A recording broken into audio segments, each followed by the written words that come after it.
everybody, and welcome to the Creature Crossing podcast. My name is Brennick. No, it's not. It's Brayden. We got to start again. Oh, I'm dead. No, I'll leave that in. Hello, everybody. My name is Brayden. I am joined by my co-host, Brennick, and today we are talking to Cameron of the Royal Anoles, or just Royal Anoles, I suppose. Yeah, Cameron, whatever how are you? works. I'm great. I'm tired, and I got to play with Anoles all day. Nice. Fantastic. Brennick, how are you Yeah, doing today? I haven't seen you in forever. I know. I've been busy watching David's croc porn. Yes. Oh, yeah. wild. We've been sending those out. Cameron will forward them to you at the end of this one. That's right. So, Cameron, can you tell us All right. about you? What got you into the hobby? All right. The very fun story. So I'm pretty sure everyone's gonna hear this because I think every reptile person says this. But when they were a kid, they liked turtles. Um, but with me, I was we were a poor family, so we lived in a trailer park with my grandparents, and it flooded a lot there. So, instead of just liking the turtles would wash up on the porch after it would flood. And one day we just kept four red-eared sliders and called them all Ninja Turtle names.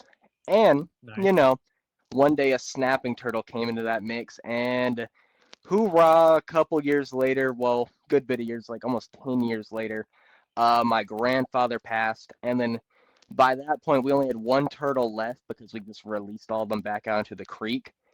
And I took control of the turtle, became mine. And I was like, oh, this is kind of fun. I like this. And I was about 16 when that happened. I was like, okay, I want my own reptile now. So I went out and I bought a Indonesian blue tongue skink, and I'm like, wow, this is really cool. It's kind of expensive though. And it was right when COVID started, just clicked in my head. You can make a lot of money breeding reptiles. And I'm like, that's the perfect excuse to buy more reptiles. So then I started buying leopard geckos and crested geckos because I had to be a little basic back in the day.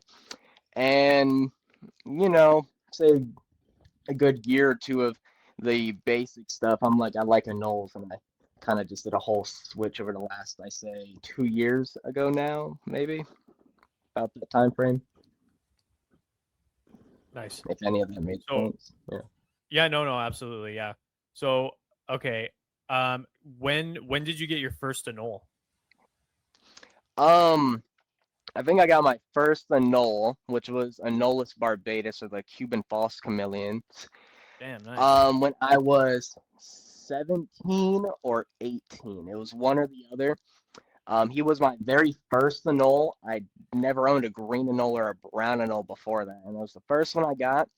I got him with my first female with that, so I immediately started breeding them. And after like the third offspring I popped out, I proceeded to go a little haywire with it, and somehow managed to get like 14 breeders all under one roof. And yeah, it was an interesting time. I'm just kind of confused how I lucked myself into that. I basically just talked a lot of people into some collections. And pretty much over Nice. that year, I'd sell a pair and then go ahead and buy a different species. And I kind of basically sell out some of the false chameleons and then go ahead and buy different Anole species. And, it'd be like Anolis smallwood eye or the blue beauties or one of my favorites, Anolis luteogalaris, and Cuban cliff Anoles. It basically just turned into got rid of all the crested geckos, got all the false chameleons I could possibly get, and then basically just started selling the false chameleon pairs I didn't really like that much, and then buying different pairs of different Anole species. Okay, gotcha. Damn, Yeah, wow. You played the system it was well. it was a fun game. I still have the first Anole. He's over in the other room, chilling, probably annoyed at life, I guess. Yeah, yeah. From my experience with anoles, a lot of them are just constantly annoyed at fucking whatever. My first experience with anoles that I ever owned, I really like anoles.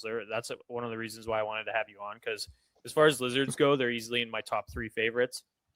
my They're philosophy amazing. on they're great. My philosophy on reptile keeping is always like the species that other people perceive as like garbage animals, like the general public perceives like that, Mm-hmm. are generally the Oh ones yeah. that I'm right into. So like I'm a huge garter snake guy, and then anoles. I love Those are anoles, which awesome are too. generally seen as a feeder lizard. Not Oh obviously a yeah, lot of the other definitely. species, but just as far as like the general public sees them. And so I got a group of. I used to work at a reptile store, which is where Brennick and I met. And I remember ordering a group of green anoles for pets because I wanted to have some green anoles. I wanted to try breeding them. So I did what any person would do, and I set them up with my Hog Island boa, and I bred green anoles for like a year and a half. And then Baller. the only other experience, like aside from catching them in Cuba and stuff like that, and working with them at the store, is we had at the store, Brannick, you probably remember her. We had a Anolis equestris, Yeah. one of the Oh, that's awesome. Cuban night anoles, and I'm like I said, I'm a basic bitch. A normal Anolis equestris, no blue beauty, is my all-time favorite anole. I love Cuban That's a night anoles. wild take, but they're pretty cool. I won't lie. I know. I accept that it's a wild take. I love them so much though. And we had this female for years, and she never sold. And I was always like, "Oh, I'll get her one of these days. I'll get her one of these days." And I just never did. And that was one of my bigger regrets, was just not picking her up. I think we lost them. Thank God I finished that story. You think you caught it before you left? Yeah, whatever. Cameron! Got a scam call in it. It Cameron! ruined everything. Yeah. You got a scam call? That's what happened? Yeah, I was dead. I was like, what is it doing? Yeah. Anyway, you didn't hear the end of But that yeah, story. it should Cameron. work again. I didn't get her. I didn't end up getting her, and All she right. sold like the day I was supposed to get her, and it broke my heart because they're on CITES now. So Cuban night anoles went from a piece of shit lizard you can fucking order from any reptile store for $30 to there's maybe one or two breeders that I know of in Canada. Like they're very, very hard to come by. Actually, Oh, yeah. I'm pretty sure blue beauties are more common in Canada these days than equestris. Oh no, they definitely are. Blue beauties, they just also have the effect that they're popular in America, and the same content sphere. So whenever say I post, I mean you're gonna see it too, and it's gonna make people in there want it, vice versa. But yeah, that's crazy. I didn't even think about that over in Canada, because I know in the States we have the invasive population, so you can get them all day. They're easy to get. Just go outside in Florida, pay someone to grab them, and you have endless night anole. So yeah. No, I want to do that. Can you check your mic, Cameron? Oh yeah. That is it good now? Do another test for me. There you go. That's better. How better. about okay, cool. Nice. Yeah, that's better. Sweet. Yeah, I don't think we could even bring him in from Florida. I could be wrong about that. And I've seen tokays come in recently, and they're on CITES as well. I don't know. I'm not up to date anymore, but maybe there is a way to get them these days. I need to get Cuban night anoles. There's a guy It's not I was talking impossible. to. Yeah. Oh, okay. I thought you were gonna. My bad. But it's not You're good. impossible. It's just a lot of paperwork, like a ridiculous amount of paperwork. The only reason they can come in from the States to over there, from my knowledge, off the top of my head, so this could be wrong because I have documents of stuff, and I'll see if I didn't accidentally delete it, and I'll send it to you after this. But to basically import or export the night anoles that we have in, say, Florida, since they are Floridan, they're born there, they hatch out in Florida, they're invasive. There's no question that they come from Cuba, so it kind of bypasses it in a sense. At least that's what I've heard before. I could be wrong, but I don't know. It's not on my top list. Go ahead, Brandon. Are they, Mhm. what appendix are they? I think like CITES free off the top of my head. Appendix A? They're 'Cause weird. that, It's more so like just Cuba saying no, you can't ship or export anything from Cuba. oh, trust me, I've It's been just trying to get Cyclura for years and years and years, and it's tough. It's Cycler tough. is hard to get in the States, let alone in Canada. yeah, I couldn't imagine. Harder than a Cuban nitinol. Indeed. Yeah, there's not a lot of them around here at all. In Canada, I mean. I think the one at the shop you used to work at was the only one I've seen, other than maybe one or two other at the expo, but years and years ago. Of Yeah. Equestris? Yeah, of Equestrius. Yeah, yeah. That thing was So badass. it's safe to She say was in like, so it's safe to say in Canada that y'all don't have the nitinol morphs, like the equestrian morphs, like the albinos and all that. nope, no. Nope. Ah, that's a shame. I've seen them in person. The Basel albinos they're phenomenal. Yeah, I Some believe it. amazing looking anoles. They are Yeah, awesome. they're cool. The giant crown anoles are definitely my favorite. There are some little anoles I like. I don't know what species it was. There was this anole when I was in Cuba that I saw, and we were in the very Caicos Ecological Reserve, and I was there Mm-hmm. catching dwarf tropes, which are like a little boa, a little boyd or a boa relative. They're cool Mm-hmm. because they'll release blood under their eye scales, so their eyes will just go red with blood. It's the weirdest thing ever. That's weird. Um, yeah, Some so this goofy little little snake anole while stuff. I was there, oh yeah, they're cool. This little anole jumped on my shoe and was just he was like not even 4 inches long. He was so pissed off at me, like jumped on my shoe and was floating out his dewlap, and then he um he extended a sail on his back that ran from his Okay. neck down to probably, I don't know if it was the end of his tail or what. It was so long ago, but he was Was it pissed off. like a grayish, translucent gray with like red diamonds on the back? No, it was honestly more of like Ah, a brown, like a light brown, like a maroon with just a red okay. dewlap. Yeah. I think I know what it is, but I don't know the species name. Yeah, I'm not sure what species it is. I got the book behind me that had him in it, but I can't remember anymore. I got an Equestrius I story bet. from Cuba. Mm. I was walking out of my hotel, absolutely plastered, and walked under a palm tree, and I felt something big hit the top of my head, and I always wear a hat, so I was like, "What is that?" And grabbed onto my hand, and it was a super nasty bite, and it was an Yeah, yeah. Equestrius. I'm dead. Yeah, they tend to do that. They are they're a bitey bunch. They're I was like, definitely Yeah, "Ow! they definitely seem interesting it. in that regard. This hurts, Yeah. but you're beautiful." Yeah. Yeah. I know because I currently have a young Anolis Baracoa I've been raising up. I don't think I've ever posted her yet. Oh no, well it's him, my bad. But yeah, I don't think I ever posted him yet, but he's a little asshole. He loves to bite. He loves to run out of his little grow out setup anytime I leave the lid open so I can spray him down. And it's annoying because like I try to leave it open, spray him down, give him a little bit of a freedom of essentially. And he'll dart out and I have to go catch him. I'm like, damn, and it sucks. Because, the cousin species, the Luteogaleris, or however it's properly pronounced, I'll never know. But I mean, I've had all of them for over a couple years now, but they are. I think you must have seen the clips on the Instagram by now, but they are awesome. They just come up with food. They'll run up on my arms. They'll drink out of cups. They're so fascinating just to be around. I love that species. Or like It's one of those crazy. more personable species of anoles. I'd say so. To me, they are.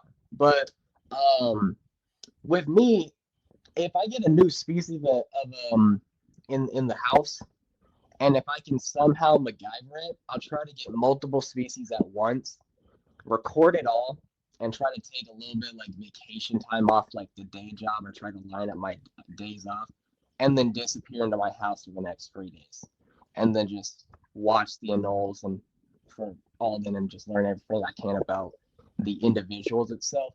And then from that point on, I'll just sit down and work with them endlessly. But when I first got him, I mean, the male, he was an asshole. He'd bite, puff out his dewlap. He'd run up on the enclosure and start hissing at me. And now, I mean, they run up to the enclosure door, but it's not to bite me. It's because they think I have food, and I don't always have food, and that turns into an interesting situation. Yeah. Yeah, Yeah, that's especially funny. when I try to miss. They're weird. Yeah, you could definitely see the Anoles like relationship with the iguana family when you have these Oh big, yeah.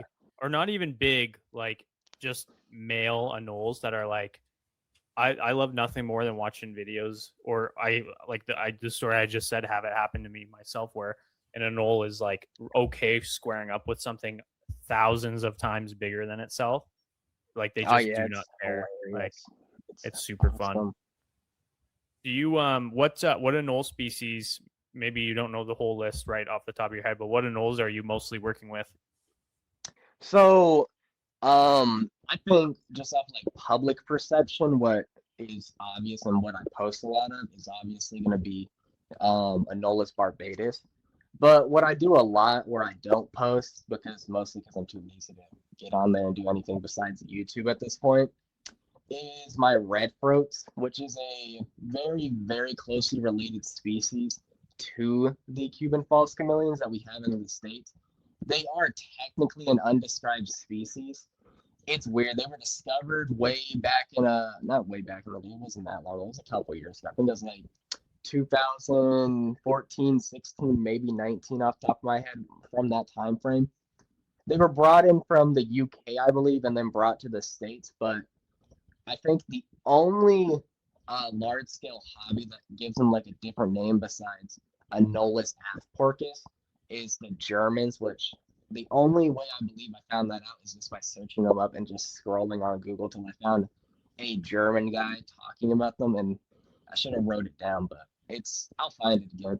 But they're really fun because they look almost just like Barbados, but they get larger. They tend to be more assholes, but they obviously have a massive red dewlap on the males, or the females tend to have a more kind of like chalky white color.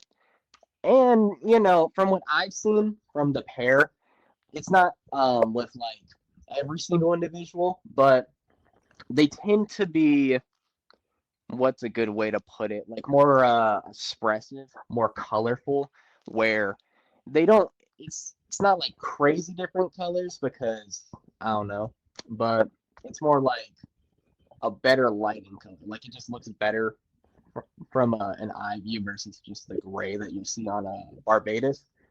They're really fun. um they're gonna definitely be a bigger fan going into this year, because they didn't really have much of a standing in the population at all in the U.S. till about 2 years ago now, since we're in 2026, and this is the year where we're gonna see a lot more breeders. Um, yeah, they're super sick. My pair's relatively still young, but they should be breeding towards the end of this year or mid away if everything goes to plan. But I think they're a little noteworthy species I can yap about for a good minute. Yeah, I saw a video of those guys a couple days ago, just looking at some videos and stuff, getting ready for this episode here, and they definitely were like they had some balls on them. They were ballsy They're little awesome. lizards. They They are are very awesome. cool. They Like are they're definitely probably one of my favorites. I would say out of like the whole Chameleonis clade, which is your Cuban false chameleons, your Anolis aphporcus, your Anolis porcus, Anolis gramuhia, I definitely say our aphporcus red throats are probably my second favorite in the Chameleonis clade. They all look somewhat similar, but I'm a geek. They're probably my favorite little group in the Anole world. They're awesome. Yeah. Are the rednecks or the red throats, the ones you said, are they smaller than the other So muskmelon? from what I've seen, they do get bigger than Oh, okay. Barbados. They are roughly the same size as Porcus, which is also bigger than Barbados. But I haven't seen this personally because I put them off for a good minute now. I need to get on this. But my buddy John, who's in Florida, the crown giant Anolis guy, he almost exclusively is the only guy who really works with Anolis gramuhaya. I think I'm pronouncing that properly. I'm horrible with Anole names just because I don't speak any of the languages they were named in and all that. And I don't know. There's no one out here to correct me, so it's been fun Hey, trying to this is figure your them out. world. We're just living in it, brother. You pronounce Yeah. them however the fuck you want, and that's how we think they're said. I just hope that like I pronounce them in a way that people at least know what I'm talking about, and then someone can correct me in a comment section because I'd love to know how to say it properly. It's just Yeah. I have no actual way to learn that realistically. I can read a book all day, but pronunciations are my strong suit. So yeah. You know how many But times yeah, I've like said a Latin name and then I hear it said by someone else. I'm like, oh fuck, like what the hell have I been saying this whole time?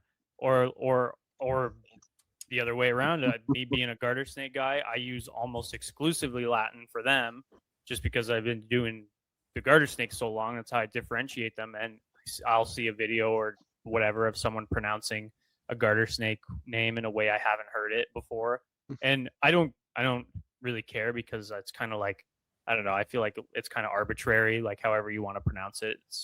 I don't really oh care. yeah. You know what I mean? But it's No, I just funny get you. to I see. get you. So Yeah, when Yeah. because I know. I'm sorry. What were you gonna say? I was gonna say when it comes to scientific names, it doesn't bother me, but if I hear a Pokemon name said wrong, that like really grinds my gears. I'm Yeah. dead. What's a good example of that? Like I can't even think of like Rayquaza. I don't.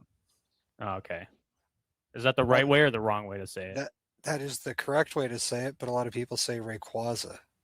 I'm dead. Rayquaza. I'm a Rayquaza I went guy. to school with the Rayquaza, I think. Shout out Rayquaza. Yeah, I'm shout out to dead. Rayquaza wherever you are these days. What did you say his name is? Rayquaza or something? Rayquaza. Rayquaza. Nerd alert. Yeah. Indeed, indeed. Double nerd. I think it's safe to say though that if you are in the reptile community, you're probably a nerd in something else. Oh Yeah. fuck yes. Look at my Yeah. fucking background. Hell yeah, we're nerds. Oh yeah. You're a geek. Hell You're yeah, a bigger we're geek nerds. than me. Maybe. I'm okay with that. At this point, man, I got my fish shirt on. Brandon Yeah. has dead cow or something in the background. You got your HDX totes. We're all nerds. Yeah. It's all You band got stuff. your nerd glasses fun. on. This is gonna be a fun project. I won't lie. I bet you with those fucking HDX tote, you're that project you're being all sneaky about. I bet you it's the exact same project I'm working on right now. What you working on? I got one of those HDX tote bin stackers that they Mhm. that just came out where you can just slide them in. And I Mhm. mean different species. I'm turning them into neonate garter snake enclosures for grow Oh, outs. that'd be interesting. For this though, what's happening here is I'm starting to breed my own crickets. Preferably, it would be Oh my red runner god. roaches. Yeah, I've got it dialed down to a T. I bought all the stuff. I'm basically just waiting for it to warm up. That way, I don't have Okay. to spin out my ass on electricity to keep everything alive. Yeah. Let me make some money before I spend a shit ton on the fucking electric bill. But Yeah. yeah, it's all sitting here. Everything's loaded up. These are just my personal stuff that I feed all the anoles, but behind there it's just endless stuff. But yeah, it's gonna be fun. It's gonna be fun. If the math is mapping, which it should, because I checked it a lot of times, more than most people would. It should generate about 10,000 crickets every month, which means I don't have to drive anywhere to get crickets. I don't have to ship anything in. Can make money off crickets, and most importantly, I can just endlessly feed whatever I want without having to worry about. I guess I'll have to go to the cricket lake a week sooner. Yeah. which it's like a 30-minute drive, but I hate driving, so Yeah. I hate driving too. Me too. Uh, yeah. yeah. Yeah. Whatever, Brennick. Shut up. You only drove all day. You only drove the last 13 hours or something. I'm Brennick drives a dead. bus. Oh, okay. Yeah, that's Yeah. So he's the only one of us that's probably allowed to say that he hates driving. But I bet I hate driving more than him because that means I have to go somewhere and leave my house. I hate driving because to get anywhere, I live in the country, so to drive anywhere, for me, it's 15 minutes to get to the first actual like place with like shit. And luckily, that place is Denton, where there's a Walmart, there's a Target, Sam's, if you know what Winco is. There's restaurants, there's clothes, everything's over there. They even have a Petco that I like to go in and look at the fish on occasion and wonder, wow, that's a dead one, and that's a dead one. But yeah, I mean, they got everything there. And then to actually go where I normally go is past that, which is a whole nother thing because people can't drive in Denton. It's just horrible. But yeah, I hate driving because every time I leave, I have to deal with people who don't know how to drive, and then that's Shout out to the bad drivers. for real. Yeah, bad Without drivers. them, I would have been able to get home 30 minutes earlier. But no, they had to keep me on the road. Love them. Yeah, bad drivers listening to this podcast. Look at your phone now. Look at the video Indeed. version of the podcast. We love you. Accidents. Put it on your dashboard. Watch it while you're driving. Put it on your dashboard. And now let's do a breathing exercise. Close your eyes. Breathe in. Now breathe out, and you're dead. Sorry. Goes off the highway, make it great. Let me sit in traffic. I'm really annoyed about that. Man, all your fans are gonna be pissed off. We're talking about cars. What do you feed your anoles? Do you just feed them insects? I know some people feed them some. I mean, we used to feed ours Repashy and stuff occasionally, like maybe once or twice a week. I feed no, the I don't even think that Anoles. much, but- I feed the Anoles basically a little bit of everything. So, my larger species, I can get away with feeding them a lot more of everything, just because they're a lot easier to work with because they're more used to me. So, what I'll do is say once a week I'll grab like a banana. I'll eat half of it, and I don't feel like doing it anymore. I'll just walk up to the loots and I'll just take off the peel off the banana, and they'll eat it, That's and that's awesome. gone. Oh yeah. And then but besides that, I'll offer things like dubia roaches, red runner roaches, which red runner roaches, they are the best roach species ever. They're better than dubia, they're better than crickets. They breed fast, they live like 6 years, they reproduce at like 6 months. Their only downside is that they're fast, but deal with them long enough and you can catch them. But Yeah. and crickets, which is a primarily thing over here. But yeah, it's a pretty solid mix between crickets, red runners, and fruit. Typically, like once a week to once every 2 weeks, they'll get a bit of fruit, either be a crescent gecko diet or an actual fruit. And typically, when I do fruits, I try to do something that they'll actually eat in the wild. So there is actually some clips of Anolis luteoglaris, whatever it is, how it's pronounced, in the wild where they're eating like guava fruit, I think it is. And I gave them some. They responded to that amazingly. Yeah.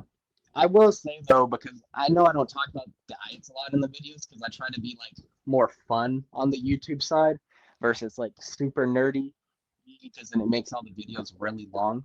But when it comes to feeding Anoles fruit, you want to try to feed them fruits with lower sugar contents and higher moisture contents, because almost every fruit that's going to grow on these islands or or in these countries in South America where the anoles are, they're not going to be eating, like watermelons. They're going to be eating like mangoes and stuff.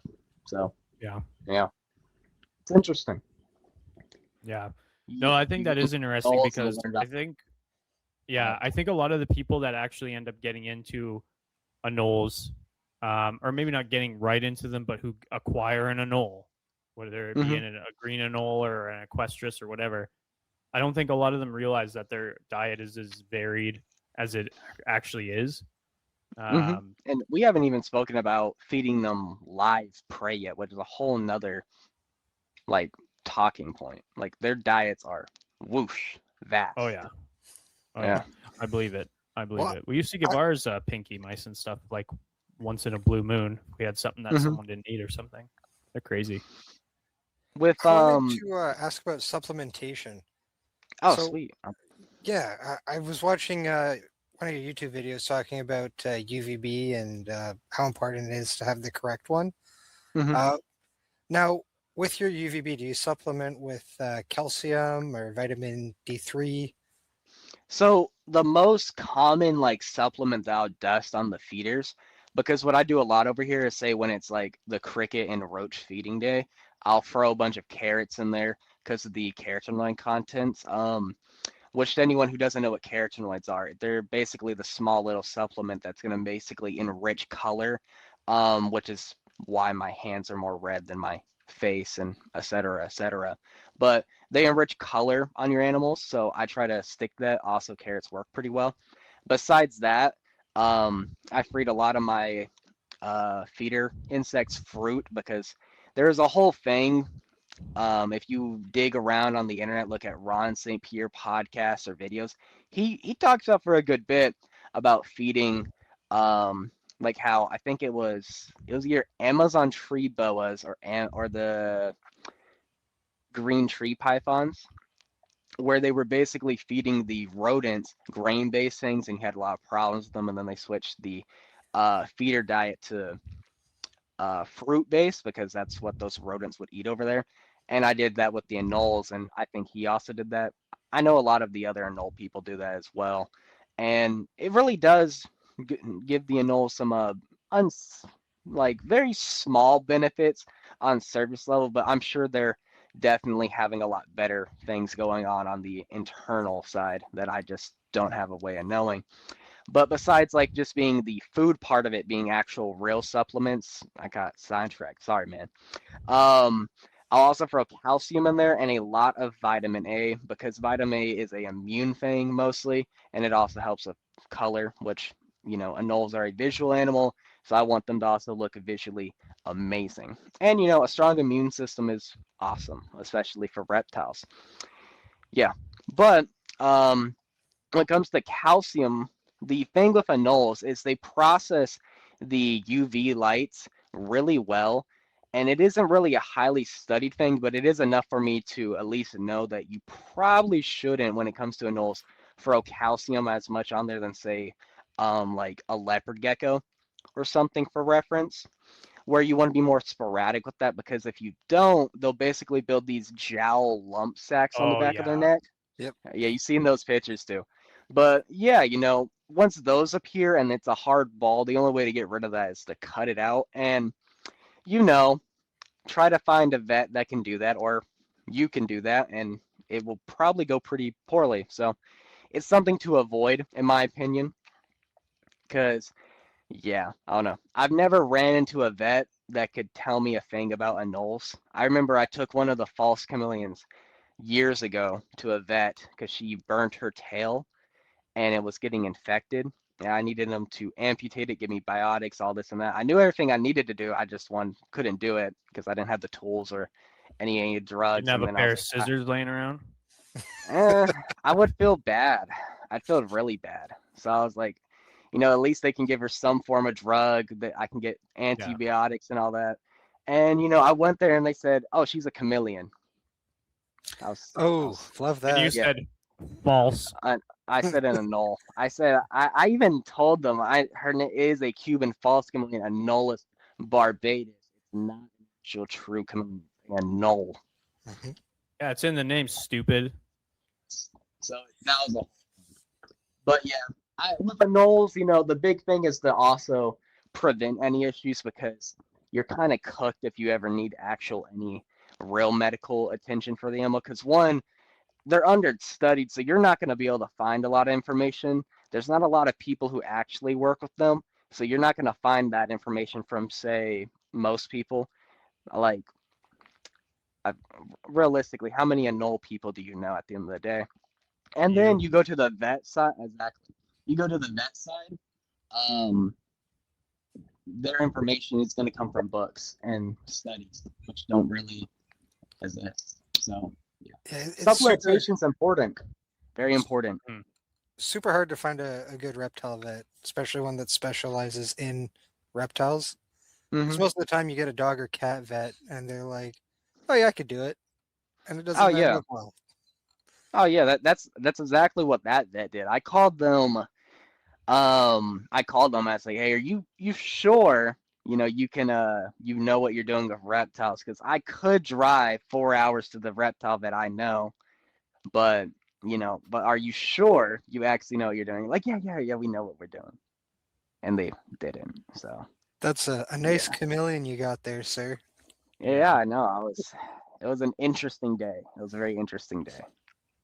I just want to quickly mention, um, you said how many people do you know about Anoles? I said you. I also have one of my best friends, Jesse in BC. If you're listening to this, because he told me he was gonna. He's also an Anole Sick. guy, and please don't be mad at me. He's in Canada, right? He's in BC. Yeah. Okay. I'm I sorry. actually I don't know. asked. I actually, he knows about you because I actually asked him I about think I you. know him. I think I'm bad with names. You probably know. A You lot. probably Yeah, I think I do. I think I do. know. I I think I asked do. him about you, Yeah. and he was like, "Yeah, he's a good one. Have him on." So I was Do like, you know "Okay, if he works with Jamaican Twiganoles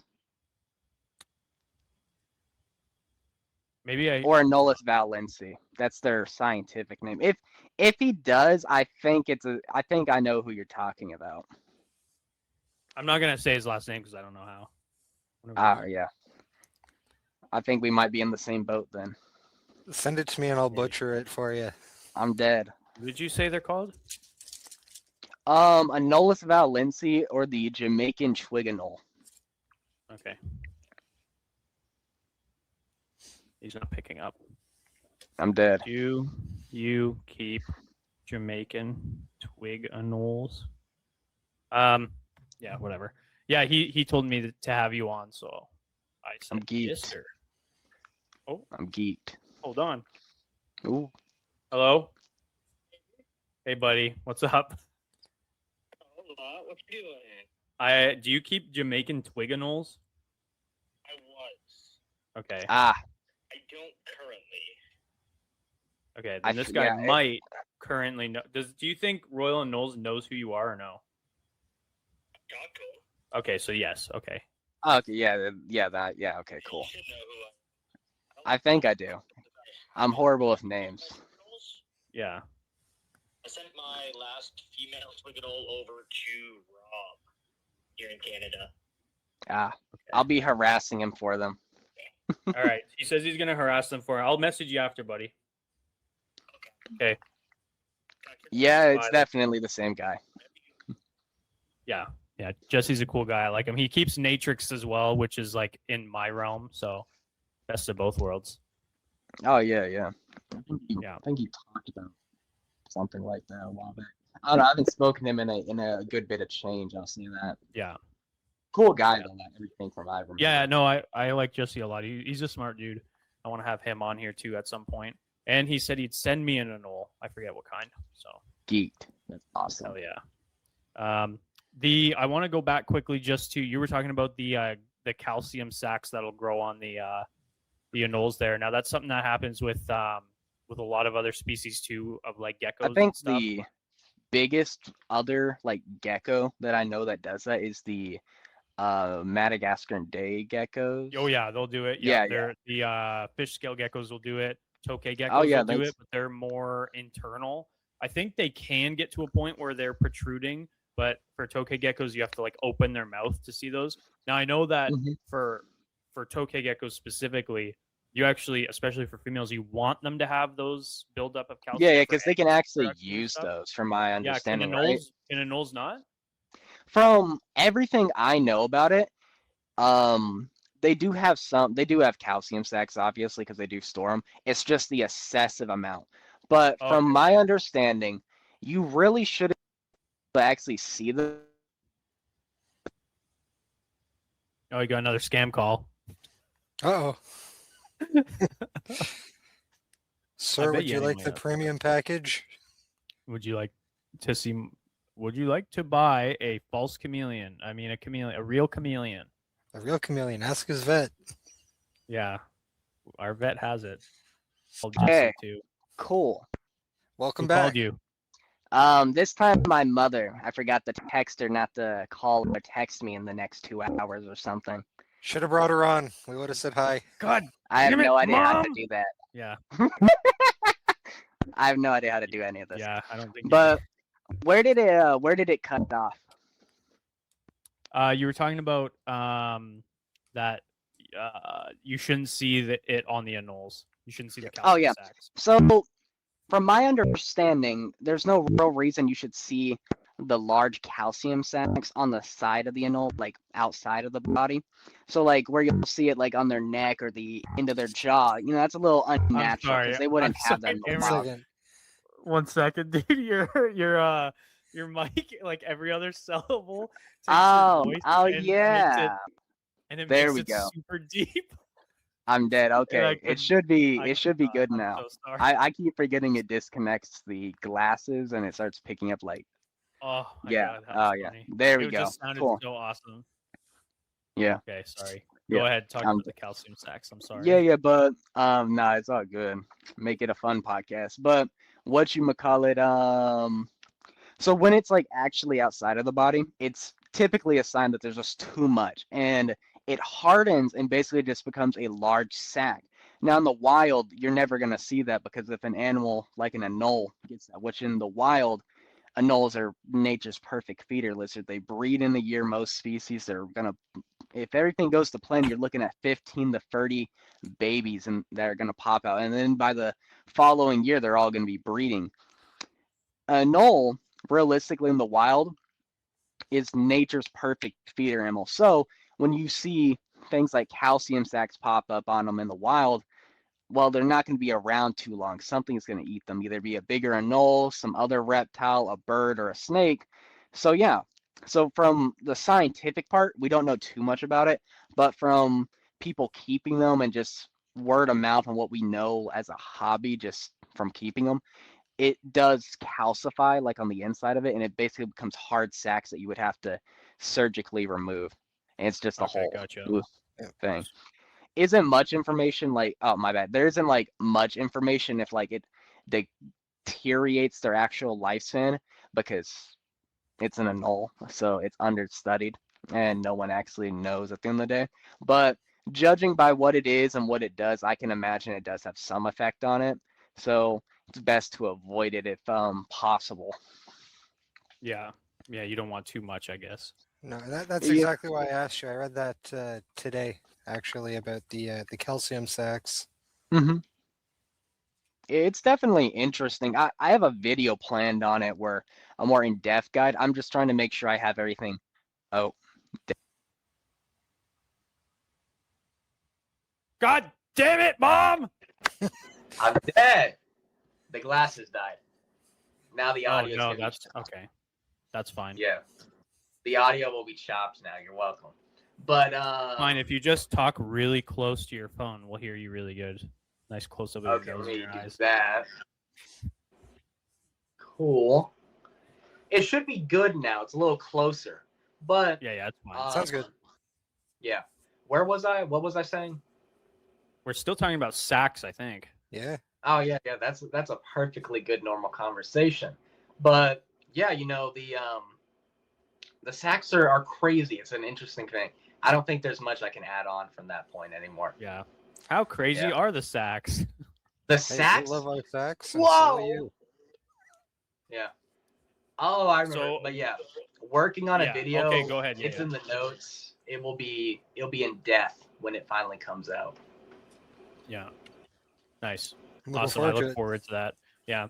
Your videos are cool. I every time I look at one of your videos, I'm like, what the fuck is this? Like, is this going to be about other stuff? Because it'll be like 5 best beginner lizards or something, and then Oh yeah, it'll that's be right. like Get you'll like it. hide in the thumbnail. It's 5 best beginner anoles, and I saw that the other day. I was like, this is awesome. This is so funny. Yeah. So It's how I get I people. wanted It just works. hell so yeah, well. man. Hell yeah. Now, would you like? Okay, so anoles in general, or specific anoles, whatever. In they make good pets overall for the average person. For the average person, no. Like, what not- benefit would having an anole to, like, say, like a crested gecko or a bearded dragon or something? What In my who would be the opinion, person that would bigger. Oh prefer an yeah, my anole? bad. It's a whole question. Sorry. What were you saying? You're good. I was just saying, like, why if somebody wants to get an anole, like, what are they looking for? Like, what's the benefit of owning an anole compared to those other species that people would commonly keep instead? I think the biggest thing I've seen with people who buy anoles off me and the other like 2 anole people I know is it's people who want something different. They're either people who already work with weird stuff or are trying to get outside of the crested gecko sphere. I mean, I'm a great example for that. I was a crested gecko breeder.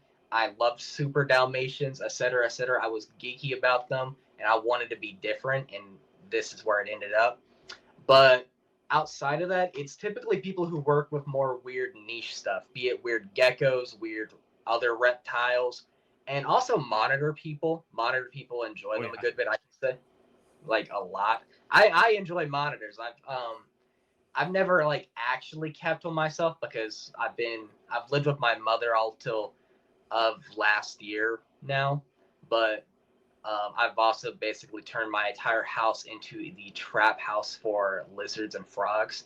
So I've put off monitors so I have a facility and I can do a larger walk-in enclosure so I can be geeky about it. But yeah, it's typically people who want weird stuff or are getting into the weirder side of the hobby, and also people who enjoy more of a display pet. And when it comes to like the people who also are like beginner people, surprising there's a good bit of beginners, but when I get beginner people I try to like push them away towards more so like specifically the Cuban false chameleon, because at the end of the day, if you have all the information, the Cuban false chameleon is an amazing beginner lizard, mostly because they tolerate people really well, versus say Jason, who just got into the reptile hobby and he wants to get himself some Cuban cliff anoles, that's a different story. Because, say Jason leaves the door open of the enclosure because he thinks the lizard sitting there is trying to be a friend to him. The anole just ran out of the enclosure and he has to go catch something this big that's running around like this. So, yeah, it's interesting. Yeah, I'm definitely of the opinion that, like, most, I get like beginner reptiles, but I think anybody can get kind of anything for their Oh yeah, first obviously. reptile as long as they do the research. But anoles are one of those things where, like, I feel like their care, if you vary it properly, is from not every species, obviously, because there's like the anole group of lizards is the biggest group of amniote tetrapods on the planet. So, Oh yeah, like, like there's going to be 400 species that are, like, not easy to care for, obviously, but, like, the ones that you guys are going to see in your pet stores, I feel like I think green anoles make good pets if you Oh are yeah, okay having they're a display awesome. animal. Yeah, I love green anoles. Yeah, I know there's specifically a small group of Floridians I talk to a lot. I know they're gonna watch this whenever they come out, but I'm sure they're gonna be in the comment section glazing the green anole. They love green anoles. They catch them. Green anoles unite! They're cool. They are cool. If if I were gonna get green anoles, it would probably be when I have a facility, just because at the end of the day, green anoles are worthless from a monetary value. From a keeper value, they're awesome. They're amazing creatures. For me, though, me having a house, it's cool, it's great. I still treat it as limited space because I want to work with more niche and more rare stuff. So I put off, say, wanting to build a monitor lizard enclosure, or wanting to work with snakes, or basically just working with my other weird stuff. Because to me, building an enclosure for this, and this is less room for an anole. So wait. yeah. I laugh because it's just a funny thought. It's like, oh well, I could get this Aki monitor or I can get this anole. But, like, realistically, I do the same fucking thing with the garter snakes. Like, I could get It is how it a is. Japanese rat snake or a king rat snake, but no, instead of king rat snake, I can fit 3 garter snake enclosures here. I'll do that instead. Yeah, because right now, if I truly wanted to, there is nothing stopping me from buying a black throat monitor. I can build the enclosure within probably a month if I really put a little bit of effort into it. I can go buy one, get it shipped here. The issue is that I would basically cut what I can keep Anole wise in half because I have one. And if I'm gonna have one, I need two because how am I gonna breed it? So Yeah. That's when yeah, you put the Anoles in Sucks. with the black throat monitor. I think it would eat them. What were you gonna say, Brannick? I was gonna say you were talking about having anoles with your Hog Island boa, right? Yeah, I had Anoles in with her. Yeah. I think I had 6 brown anoles in with my bivitatus, That's Oh interesting. yeah. and that was recommended to me by you. I'm dead. Oh, that's probably because I was like, dude, I've been keeping green Anoles in with my Hog Island boa, and they've been breeding. Well, they basked on the bivitatus, Oh and the yeah, bivitatus I didn't believe care. it. Yeah, they did. The green Anoles did the same thing because my Hog Island boa, I have her set up in an arboreal enclosure, and I had her on UV and basking because I don't do a lot of belly heat. I don't do any belly heat, so Mhm. it was the green Anoles seemed to really benefit from it, and they always lay. I had a big stump in the middle of the enclosure, and they would dig under it and lay their eggs. It was sweet. I liked them a Valid. lot. Yeah. Anole cohabitation is it's a whole thing to get into. It's really Oh, yeah. interesting.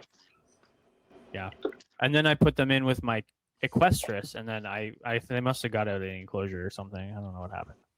Oh yeah, I think we can paint a picture of what happened there. I never actually did that. I when I moved up north, I sold my Anoles. Yeah, I know. If I had enough space, I would basically buy a tree and build the ecosystem that you'll see anoles inhabit, where each part of the tree is a different anole species.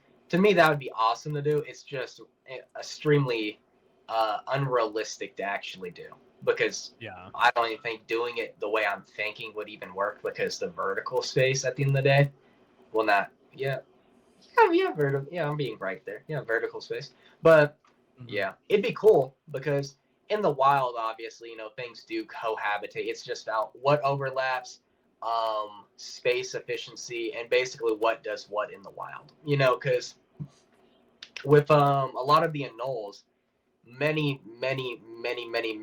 like 99% of all the anoles that you're ever gonna find are gonna live in the trees at some part of it. And a lot of people can get away with doing something on the ground level, something that works them at that's out during night, where the anoles are out during day, vice versa. The Fort Worth Zoo down here in Texas keeps a trio of Anolis Richardson. I will send a picture and a name to you later so you can put this in the video. But they are possibly one of my favorite anoles. But they are a crown giant from where was it again? I'm forgetting.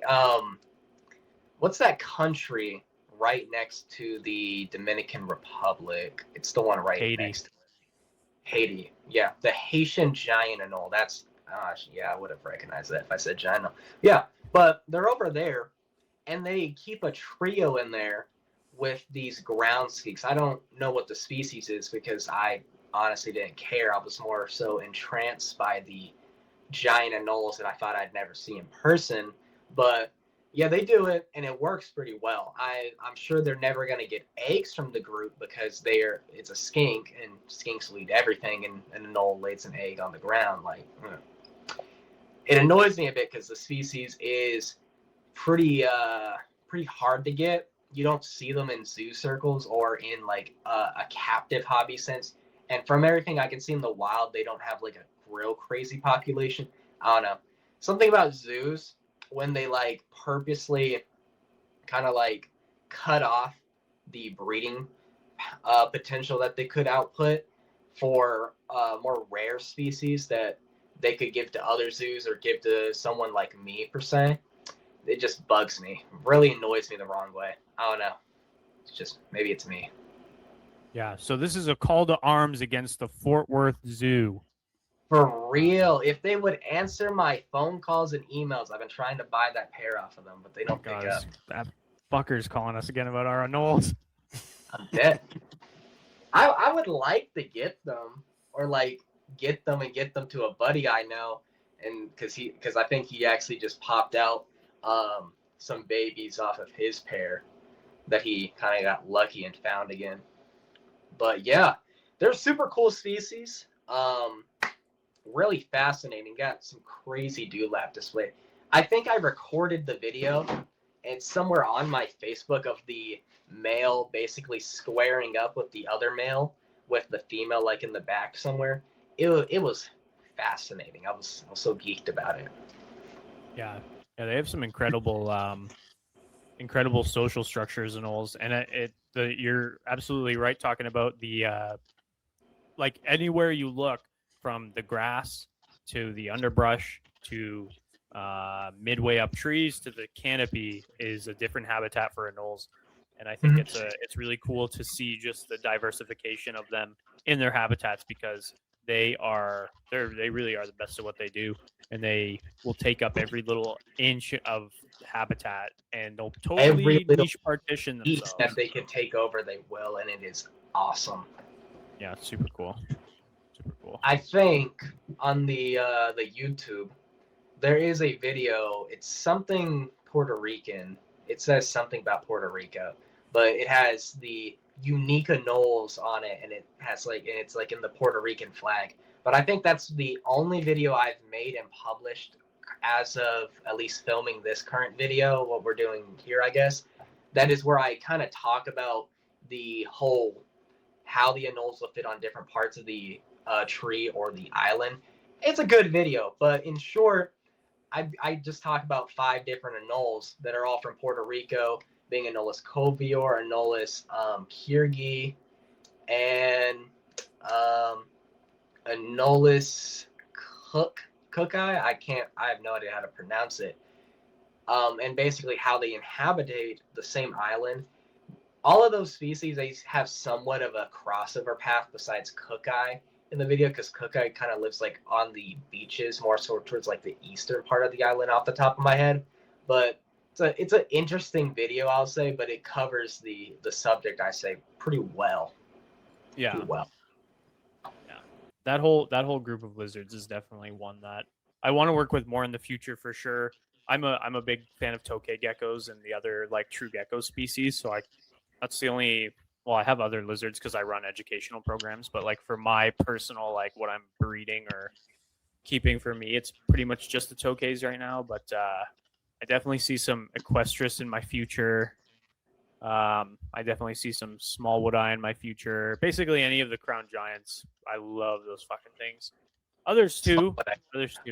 Like, but I'll start with the crown giants. I think they're very cool.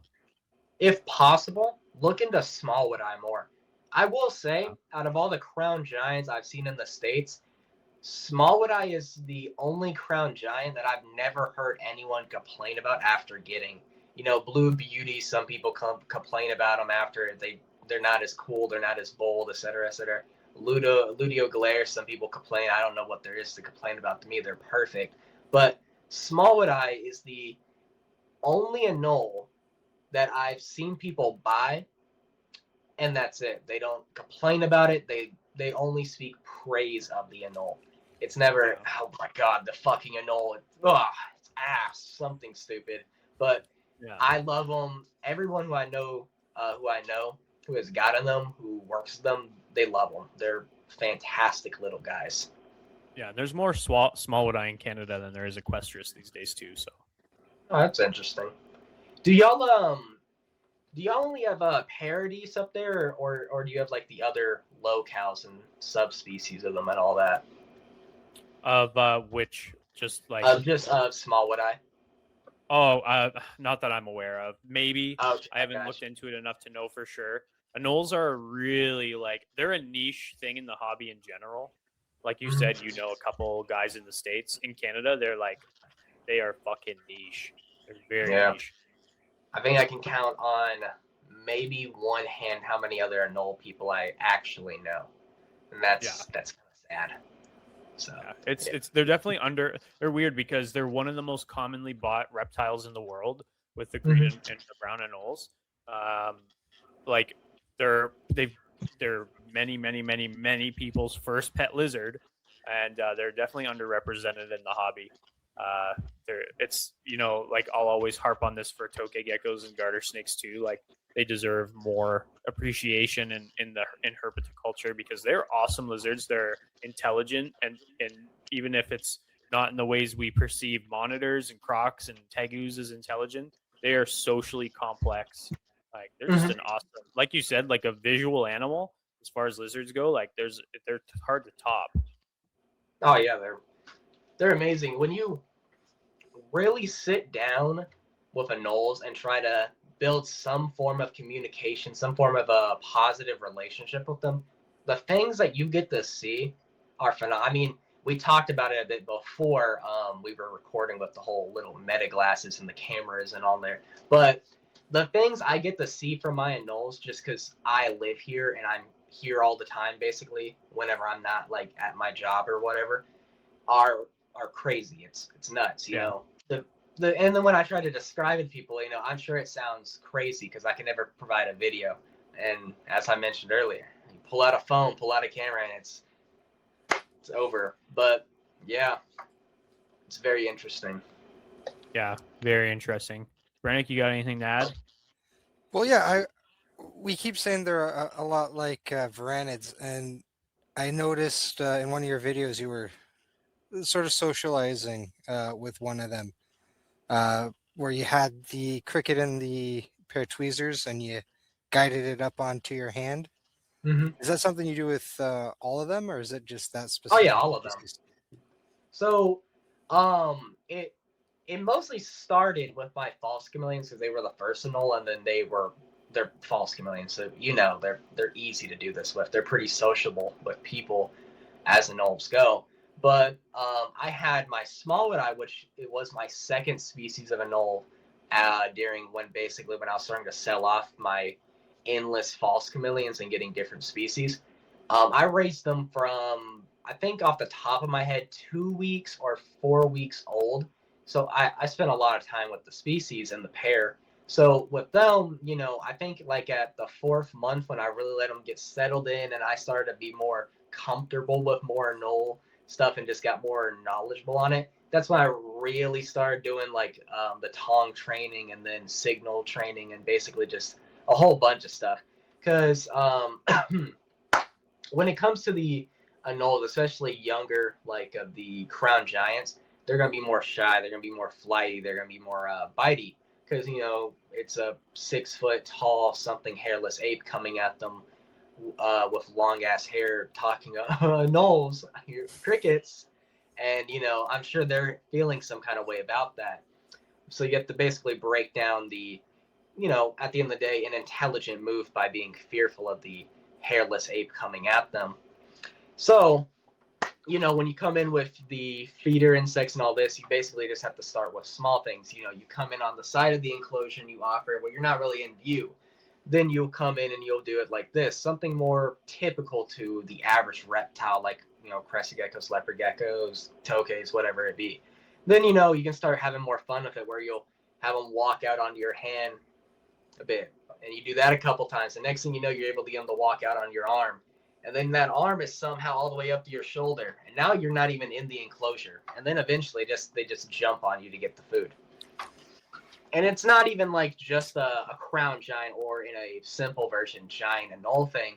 Because Anolis leachii, they're interesting because they are to my knowledge, they are the largest lesser gnathlid Anoles, which is typically an easy way to refer to basically any of the Anoles that aren't crown giants or from Cuba, I believe. But they're typically smaller Anoles that group will typically be related to. But they're relatively large. Think like a bit smaller than a female false chameleon, at least for the males. The females are teeny tiny little guys, though. A little nickname I have for the species is the males I typically call Diddy and the females I typically call Drizzy. because I don't know, I just thought it was funny. Hell But yeah. the females, they're like this big. They're so small, so chunky. But in my experience of Leechii, the females are always really bold, really out there, where the males, they're kind of like grumpy old men who just sit in there and don't do shit all day. With both of my, because I've had two different pairs of Leechii. Both times the females have been very bold, very willing to tongue feed, very willing to just walk onto my hand and eat food. The males, I've had to do a bit of work to get anywhere with them. My first pair of Leechii that I probably shouldn't have sold, at least, I shouldn't have sold them. But the male, after a good bit of time, he eventually came around to it. Not as often as say I can come in there every single day and here's a cricket and he'll eat it. But once a month or something, if I felt like it and tried, he would come out and he would eat off of a tongue. He'd maybe walk onto a finger and regret what he did and disappear for the next 2 days. But my new pair, my male just sits in the corner all day and just stares at me. I'm sure he moves because I find babies in the enclosure, so he's definitely doing something besides sitting there all day. But anytime I come around, that's all he does. Yeah. But even like Cuban cliff anoles, they're also a really fascinating one when it comes to this. I haven't gotten to tongue feed them yet because they're very weird in a way because they're not like almost any of the other anoles I work with where they can build some sort of social relationship with me. They're more so they kind of stick to the group. And it's really weird to say this because I've seen behaviors between the male and the female that just feels like they're bonded to a sense. And it's weird to say because there isn't much evidence for that. But from what I've seen with the pair, where I'll come in, I'll open the door and I'll miss their bromeliads, I'll miss their laying pod, I'll just mist or whatever for a food in there. And say the female's a little too close in the glass and I spray her so she kind of darts away and doesn't become I have to catch her like it's a Pokemon or some shit. She'll typically run to the male. And I always find that interesting. Or the fact that they don't have like dewlaps, so they can't properly display like a normal anole, where it's the massive dewlap and all the fun stuff. They just have the residual kind of bone there, so when they do puff out, their head basically just looks wider. And they'll puff it out towards each other, and they'll like do endless push-ups. It's really weird. It's behaviors I only really see with the Cuban cliffs. It's weird with them. Yeah, that's interesting though. It definitely makes you wonder if maybe they're. I mean, anoles are so popular or so well known for using that dewlap as a communicative device that maybe the lacking of it has forced them to rely on different social cues and rely on different social configurations to in their communities. Like maybe they're more monogamous. Like tokay geckos are well known for being almost entirely monogamous. So why not anoles? You know what I mean? I wouldn't be surprised. The main issue though with the Cuban cliffs on that end is just like I said, there isn't a lot of information. They're a Cuban anole. There wasn't many of them in the hobby, and then they got banned, so there aren't any much around. And Yeah. I kind of lucked into my pair at the end of the day. I kind of bought a male while I was buying some other projects, and I was like, oh, I like this species. And when do you find another? Let me just buy this male real quick. And I kind of set on him like for a couple months. And then while looking for a completely different species, the guy just casually drops in conversation. I have a female, by the way, for that Cuban cliff. And I'm like, what? And next thing you know, I had a pair. I let him, mellow out for like a good 2 months or something while the female was here in separate enclosures. They were like right across from each other, so they always saw each other. And then when they introduced, I didn't really see much of a behavior, and I just kind of watched them for like the next week on some hobo timing. I basically slept right by their enclosure. I was very geeked about them.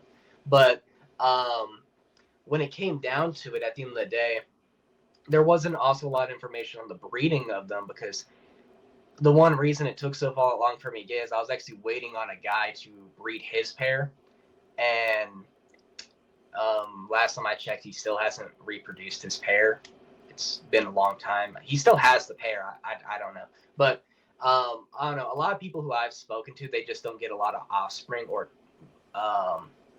any reproduction from them, and it's very interesting. It's very weird about that whole species because they also live on cliff sides, hence their name, and it's a limestone cliffside, so it gets hot really quickly. I have a whole Google Doc on them. I'm gonna need to post eventually, but it gets really hot on the cliff sides with pretty like mid vegetation there isn't a lot of it, so they're kind of like only way to really get out of the heat is say look into these like cracks where there's going to typically be moss and higher humidities, cooler temperatures. It's really fascinating. People need to go over there and study them more so I can make my time easier. But there's virtually nothing crazy known about them besides basic Anole information.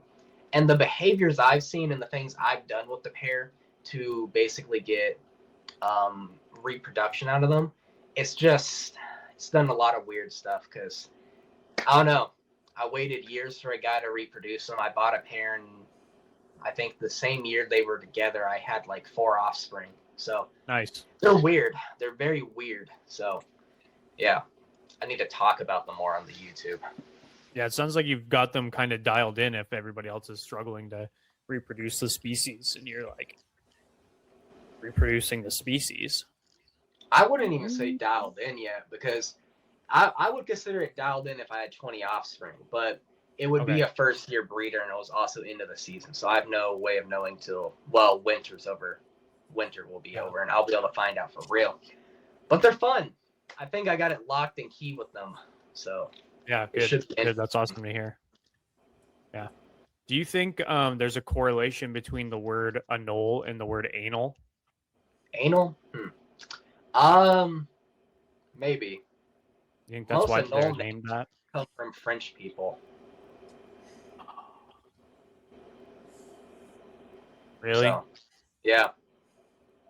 Worst If you lizards look into ever. Anole history for like each species, majority of the Anole names are actually named after like other people, and the people they're named after are typically Germans, Europeans, or French people. There's the occasional American in there, but majority of the Anole names they're discovered by this guy, and then this guy honors his homeboy, a little gay, and you know he honors his homeboy by naming it after him. And I'm like, oh, Cute. You just say a little gay. a smidge. A gay little Yeah, I fruity. thought that's what I heard. That's okay though. I wish my homeboys would name something after me. Yeah, my homeboys would too. It'd be funny. That's funny. Yeah. Do you know what anole actually means? Anole, off the top of my head, no. Yeah, so I looked this up. It means lizard. Oh. I was hoping for like something game changing here. Yeah, I know. That's what I was hoping for. And you know what, too? I was looking it up. I was like, I knew. I had a premonition. I was like, I know this means like green lizard or something like that. And there it was, lizard. It's like I mean, it makes sense though, considering most of the anoles were discovered roughly like in the last 200 years, and it sucks if they were discovered in 200 years, in the last 200 years, and that's kind of the end of the story for most of these species, especially ones down in South America. But yeah, I mean, it makes sense. You have the Germans, Europeans, and French people sailing all the way down here, flying, whatever they're doing, and it's lizards, just endless lizards. So it makes sense. I'm not surprised, actually. Huh. Yeah, something to add quick about unnamed species and our homeboys naming it. Whoever discovers that other subspecies of checkered garter snake that I fucking know is in Central America, you better name that thing after me, because I'm telling you right now, it's there. And for some reason, they're still under Marcianus marcianus. I'm dead. Has nothing to do with the anoles. It's like how the red fruits are. It's just they've been sitting as just aft porcus for so long. It drives me crazy. Yeah, there's definitely a lot of species, and you'd think garter snakes like one of the most well-studied snakes in North America that we'd have them dialed in, but Same with lizards. Like I mean, they're not one of the most well studied, but like you think they should be. You know what I mean? Like they're like Yeah. our North American birds of paradise. Like they're super cool. They deserve Yeah, better. it's weird. I don't get it. I wish studies for anoles went broader than green and brown anoles. Mind you, it's still really interesting. I forget what state it is. There's a video being worked on this. I have the notes at least for it somewhere. But there's a group of it's either brown or green anoles in Louisiana off the top of my head. Could be wrong on all this, but the basic of it being an anole that got kind of built up a lead immunity just because they live in urban environments and there's a lot of lead there. Kind of crazy. They should probably update their city, rebuild a little bit, because if the animals are getting built up to the lead that's just in the environment, I'm sure that's having great effects on people too. Oh yeah, absolutely. Yeah, it's gonna have amazing effects. I need to recheck those notes. It'd be a fun video. Yeah. Sounds like you got a lot of video ideas. Do you you must enjoy doing the YouTube stuff, eh? Oh yeah, a lot.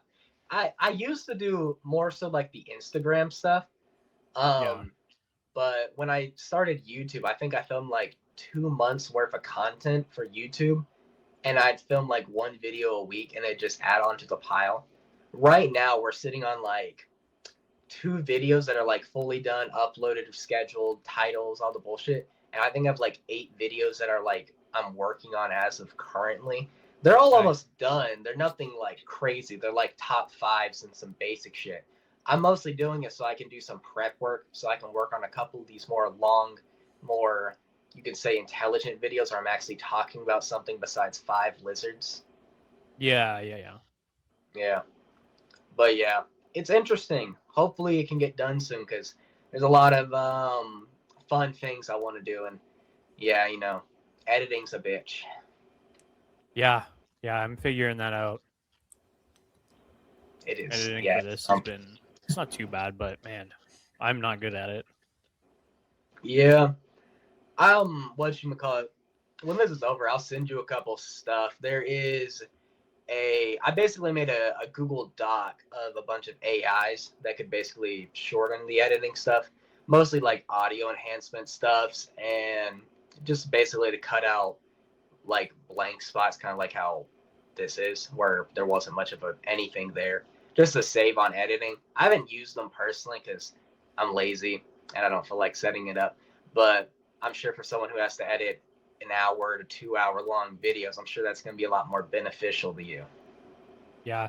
You know what I'm scared of with a lot of the like there's like I use an editing software called Descript, and there's like AI tools that it has that I don't use. There's one that like is supposed to take out like what I just did, like and spaces like you just said. I Mhm. am like I would be so worried that it would just cut out shit that I don't want cut out. Like it would Yeah. make a mistake or something, you know what I mean? Yeah, if you do stuff like that, I would just make a copy of the video and then just test it on the copy and then just look over a bit because if it goes in there and it mistakes you saying something important and it cuts that out, then you kind of like you fucked up Yeah. the video and it starts Yeah. to look weird and all that. But if it goes through and it actually does it properly and it saves you a lot of the busy work, because I don't know how you edit, but for how I do it, I'll go in, I'll clean up the audio, the video quality, and then I'll go in there and I'll cut out all the little blanks, the little the stupid shit, and then I'll go in there and add the anoles and all that and the audio, and then it's done. But Yeah. that's at least how I do it. How I do it, I improvise every time until I figure out a way to do it. I've edited 4 videos in my life, so I'm still figuring it out. Make sure whenever you do the editing, you always clean up the audio first. If the audio is clean first, it makes things so much easier. Because sometimes Yeah, just I believe cleaning it. up the audio can get rid of those and the little blank spots and all that. Yeah, for sure. Yeah.